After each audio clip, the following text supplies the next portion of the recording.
Hello students, welcome to Electro classes. One step ahead for learning where we help you to achieve your goals. Students, today we will discuss some another important previous year questions related to the chapter acids, bases and salts of class 10. Question number 1. What is the pH of the following salt solution? यहाँ कुछ आपको solution दिए हुए हैं जो salt के हैं, वो कैसे कैसे बने हैं, उनके अकॉर्डिंग आपको बताना है कि उसकी पीएच क्या होगी. ठीक है, तो फर्स्ट हमारा जो पार्ट है, salt made from strong acid और स्ट्रॉन्ग बेस. जब आप एक स्ट्रॉन्ग एसिड और स्ट्रॉन्ग बेस को मिलाते हैं, आपस में मिक्सचर करते हैं, तो जो साल्ट प्रिपेयर होता है उसकी पीएच कैसी होगी? दोनों ही स्ट्रॉन्ग है, तो जितने स्ट्रॉन्ग एसिड के मॉलिक्यूल होंगे, वो आयंस होंगे, उतने ही स्ट्रॉन्ग बेस के आयंस होंगे, तो दोनों एक दूसरे को क्या कर देंगे? न्यूट्रल कर देंगे. तो इसकी जो पीएच होगी वो क्या होगी? ये न्यूट्रल सॉल्यूशन होगा. कैसा सॉल्यूशन होगा? न्यूट्रल. तो इसकी पीएच क्या होगी? Equal to 7. ओके.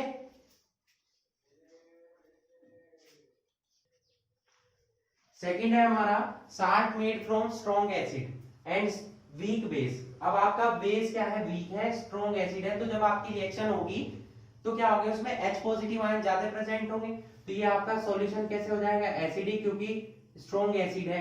तो इसकी पीएच कैसी हो जाएगी? Less than 7. एसिड की जो पीएच होती है वो 7 से क्या होती है? कम होती है. नेक्स्ट है हमारा वीक एसिड और स्ट्रॉन्ग बेस. स्ट्रॉन्ग बेस है हमारा आपकी बात, तो क्या होगा? उसमें OH नेगेटिव आयन रिमेनिंग रह जाएंगे, तो उसमें क्या होगा? वो सॉल्यूशन आपका कैसा हो जाएगा? बेसिक. तो पीएच कैसी हो जाएगी? More than 7. एक में आपकी 7 की इक्वल होगी, एक में लेस देन 7 होगी, और एक में क्या होगी? मोर देन 7 होगी. ये क्वेश्चंस एग्जाम में आपके पूछे गए हैं प्रीवियस एग्जाम्स में. फर्स्ट क्वेश्चन जो हमारा है 2010 में है, 2011 में भी आया हुआ है. सेकंड क्वेश्चन देख लेते हैं. A knife which is cut used to cut a fruit was immediately dipped in water containing a few drops of blue litmus solution. एक नाइफ हमने जिसे कि यूज किया है एक फ्रूट को कट करने के लिए, उसे इमीडिएटली हमने डिप किया है वाटर में, जिसमें कि आपका ब्लू लिटमस सॉल्यूशन की कुछ ड्रॉप्स हैं, तो उसका कलर हमारा ब्लू से कन्वर्ट हो गया रेड में. तो आप बताइए कि जो फ्रूट था उसकी नेचर कैसी थी और ऐसा क्यों? अब देखिए कि जो आपका फ्रूट था उससे जिस नाइफ से कट किया था उसने ब्लू लिटमस को रेड में कन्वर्ट कर दिया. तो ब्लू लिटमस को जो रेड में कन्वर्ट करते हैं वो कैसे होते हैं? एसिडिक नेचर के होते हैं. तो जो आपका फ्रूट है वो कैसे नेचर का होगा? एसिडिक नेचर का होगा. क्यों होगा? Because those substances which convert blue litmus into red are acidic in nature. Okay, क्योंकि यहाँ पर जो भी आपके कंपाउंड्स होते हैं, सब्सटेंसेस होते हैं जो ब्लू लिटमस को रेड में कन्वर्ट करते हैं, वो कैसी नेचर के होते हैं? एसिडिक नेचर के होते हैं. इसीलिए जो फ्रूट जूस था हमारा या फ्रूट था वो कैसा होगा? एसिडिक नेचर का होगा. ठीक है. Next question number third. The pH of A mouth of a person is lower than 5.5. एक पर्सन है जिसकी माउथ की जो पीएच है, क्योंकि जो माउथ में हमारे स्लाइवा प्रेजेंट होता है, तो उसकी पीएच है 5.5 से कम है. तो हमारी 5.5 होनी चाहिए, बट उसकी 5.5 से कम है, तो कैसी होगी? वो एसिडिक होगी. ठीक है. उसके माउथ में क्या प्रेजेंट होगा? एसिड प्रेजेंट होगा एक्स्ट्रा अमाउंट में. ठीक है. अब जो हमारा टूथ इनामेल होता है वो उसका एक पार्ट होता है क्या? उसका एक पार्ट होता है कैल्शियम फॉस्फेट. जो हमारे टूथ इनामेल होते हैं उसमें कैल्शियम फॉस्फेट प्रेजेंट होता है. अब जो हमारे इसमें स्लाइवा में जो हमारे एसिड प्रेजेंट है वो इस कैल्शियम फॉस्फेट से रिएक्शन करके क्या कर लेता है? फॉस्फोरिक एसिड का फॉर्मेशन कर लेता है. ठीक है. तो फॉस्फोरिक एसिड जब ये फॉर्म कर लेगा तो उससे क्या होगा? जो हमारा टूथ इनामेल है उसके ऊपर जो कोटिंग होती है वो क्या हो जाती है? कोरोड होनी स्टार्ट हो जाती है, जिससे कि हमारा टूथ डीके हो जाता है. ठीक है. मतलब जो हमारे दांत हैं वो खराब होने स्टार्ट हो जाते हैं, क्योंकि टूथ इनामेल पे जो कोटिंग होगी वो इस फॉस्फोरिक एसिड की वजह से क्या हो जाएगी? कोरोड हो जाएगी. ठीक है. अब इसने क्वेश्चन में पूछा है how these changes can be control. ये चेंजेस कैसे कंट्रोल होंगे? दो रीजन बताने हैं आपको कैसे आप इन्हें कंट्रोल कर सकते हैं. ठीक है. तो कैसे कंट्रोल कर सकते हैं? Cleaning the mouth after each meal with water. जितनी भी बार हम कुछ भी खाते हैं उसके तुरंत बाद हमें क्या करना होता है? अपने माउथ को वाटर से क्लीन करना हो. एक हम ये कर सकते हैं। सेकंड हम क्या कर सकते हैं, टूथपेस्ट का यूज कर सकते हैं अपने टीथ को क्लीनिंग करने के लिए, क्योंकि टूथपेस्ट जो होता है उसमें बहुत सारे बेसिक इंग्रेडिएंट्स प्रेजेंट होते हैं। अब वो बेसिक इंग्रेडिएंट्स क्या करेंगे, ये जो एसिड हमारे माउथ में प्रेजेंट है इसको न्यूट्रल कर देंगे, जिससे कि हमारा टूथ डिके नहीं होगा। ओके, तो आई होप आपको तीनों क्वेश्चन क्लियर हो चुके होंगे। नेक्स्ट चलते हैं हम नेक्स्ट क्वेश्चंस पर।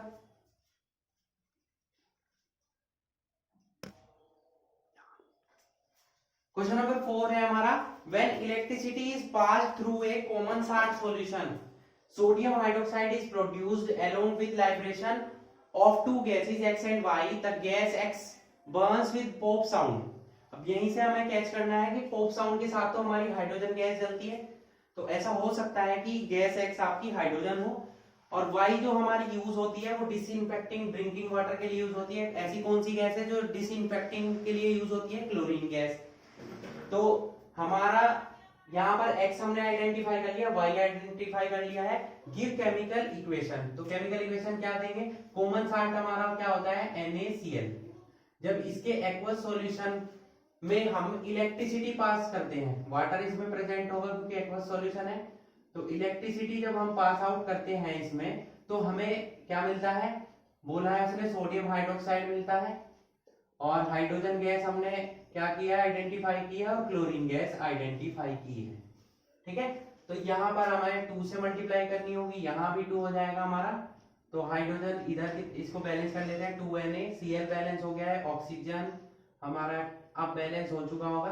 ठीक है, तो ये हमारी बैलेंस हो चुकी है इक्वेशन। तो X हमारी क्या हो गई, हाइड्रोजन, Y हमारी क्या हो गई, क्लोरीन। केमिकल रिएक्शन हमने दे दिया है।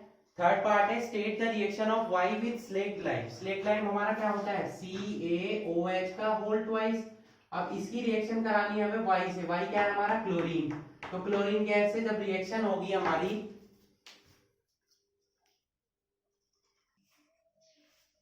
तो क्या बनेगा हमारा इस रिएक्शन के थ्रू, Ca, यहां से ऑक्सीजन जाएगा हमारा, जब कैल्शियम हाइड्रोक्साइड या स्लेट लाइम के क्लोरीन से रिएक्शन कराते हैं तो एक इंपॉर्टेंट कंपाउंड बनता है हमारा ब्लीचिंग पाउडर, और वाटर हमारा सेपरेट होता है। ठीक है, तो ये रिएक्शन हमने नोट कर दिए, तो तीनों पार्ट यहाँ पर कंप्लीट हो गए। हमने एक्स वाई को आइडेंटिफाई कर दिया, एक्स हमारा हाइड्रोजन है, वाई हमारा क्लोरीन है। केमिकल रिएक्शन हमने दे दी सेकंड पार्ट की, और थर्ड पार्ट में स्लेट लाइम से रिएक्शन करा दी हमने वाई यानी कि क्लोरीन गैस की। तो फर्स्ट ये हमारा फोर्थ क्वेश्चन हमारा कंप्लीट हो जाता है यहाँ पर, ये मल्टीपल टाइम्स एग्जाम में पूछा गया है। क्वेश्चन नंबर 5 देख लेते हैं, बेसिसिटी ऑफ फॉस्फोरिक एसिड। ये हमारा फॉस्फोरिक एसिड जो अभी हमने डिस्कस किया है टूथ इनामेल वाले क्वेश्चन में, इसका फॉर्मूला है H3PO4। इसकी बेसिसिटी 3 है। अभी मैंने आपको एक्सप्लेन किया हुआ है कि एसिड्स की बेसिसिटी होती है बेस की एसिडिटी। जितने वो H पॉजिटिव आयन देता है वाटर में डिसॉल्व होने पर कोई भी एसिड, वही उसकी बेसिसिटी होती है। इसकी बेसिसिटी 3 है क्योंकि ये 3 हाइड्रोजन इसमें प्रेजेंट है, और ये जब वाटर में डिसॉल्व होता है तो ये हमारा 3H पॉजिटिव और फॉस्फेट आयन देता है। ठीक है, तो इसकी बेसिसिटी 3 हुई। बट अगर हम एसिटिक एसिड की बात करें तो इसमें हाइड्रोजन कितने हैं, 1 और 3, 4 है।